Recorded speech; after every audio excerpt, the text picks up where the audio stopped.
स्वामी प्रसाद मौर्य ने सपा के राष्ट्रीय महासचिव ने एक बार फिर से धर्मगुरुओं पर हमला बोला है और कहा है कि यह सिर्फ नफरत फैला रहे हैं और अपना काम निकाल रहे हैं। इनका पेट दान दक्षिणा से नहीं भर रहा है तो ये मुझे मारने के लिए नाक, कान, हाथ, गले और पैर काटने की सुपारी दे रहे हैं। अभी तक योगी सरकार इस पर एक्शन क्यों नहीं ले रही है? इन पर एनएसए क्यों नहीं लगा रही है? मुझ पर लोग एफआईआर करा रहे हैं, मगर ये योगी अधर्मी है, ढोंगी है, ठगी है। ये सब एक ही थाली के चट्टे बट्टे हैं और यह पिछड़ों और ओबीसियों, दलितों को परेशान कर रहे हैं। इनको तो जेल में ठूस देना चाहिए और ठगों को देश से बाहर भगा देना चाहिए। कर्मचारियों से कहना चाहता हूं, क्योंकि मैं आपकी व्यवस्था में, आपने जो जाति व्यवस्था बनाई उसमें चौथे पायदान पर आने वाले शूद्र समाज में पिछड़ी जात में पैदा हुआ। इसीलिए आपने मेरा सिर काटने के लिए, जुबान काटने के लिए, कान काटने के लिए, नाक काटने के लिए, हाथ काटने के लिए फरमान तो जारी कर दिया। क्या आपके अंदर हिम्मत है कि आरएसएस प्रमुख भागवत जी के भी सिर, जीभ, हाथ, नाक काटने की हिम्मत कर सकेंगे?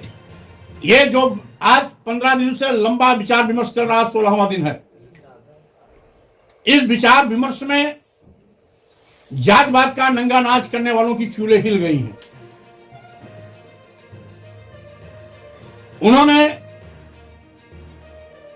कहीं न कहीं इस बात का खतरा देखा कि फिर से हिंदू धर्म में कहीं पलायन न हो जाए, कहीं और किसी धर्म की ओर से प्रधानमंत्री हैं।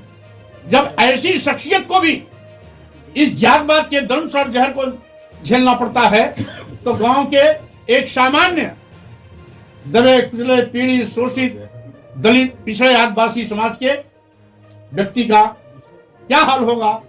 इस देश की महिलाओं के साथ कितना सौतेला व्यवहार होता है वह इसका अंदाजा नहीं लगाया जा सकता। मैं चाहता हूं कि अभी भी अकल ठिकाने पे आ जानी चाहिए। हमने आपको अपशब्द नहीं कहे, आपका अपमान नहीं किया, आपको किसी प्रकार की धमकी नहीं दी। हमने तो एक अनुरोध किया कि आपत्तिजनक टिप्पणी को हटाना चाहिए, तो उसको हटाने के बजाय आप एक आतंकवादी, हिंसक, अपराधी की भाषा बोलने लगे तो स्वाभाविक रूप से आपकी यही सोच है जो समय समय पर हिंदू धर्म को कमजोर किया। जिसके नाते बाबा साहब डॉक्टर अंबेडकर जो हमारे देश के भारतीय संविधान निर्माता रहे, उनको कहना पड़ा था कि हम हिंदू धर्म में पैदा हो गए, हमारे बस में नहीं था, लेकिन मैं हिंदू होकर नहीं मरूंगा, ये हमारे बस में है। इसीलिए 1956 में नागपुर की दीक्षा भूमि पर बौद्ध धर्म ग्रहण किया था 10 लाख लोगों के साथ। यहां तक कि कई मौके पर आरएसएस प्रमुख भागवत जी ने यह भी कहा कि भारत में जो भी रहता है वो हिंदू धर्म का है।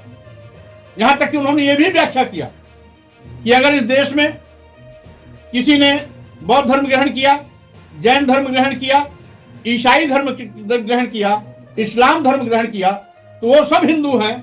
समय समय पर इस धर्म को छोड़कर लोग अन्य धर्मों में गए हैं। इसका मतलब है ये धर्म की कमियां हजारों साल से चली आ रही हैं, जिसके नाते लोगों को इसी अपमानित और प्रताड़ित होने के फलस्वरूप उनको इस धर्म को छोड़ना पड़ा।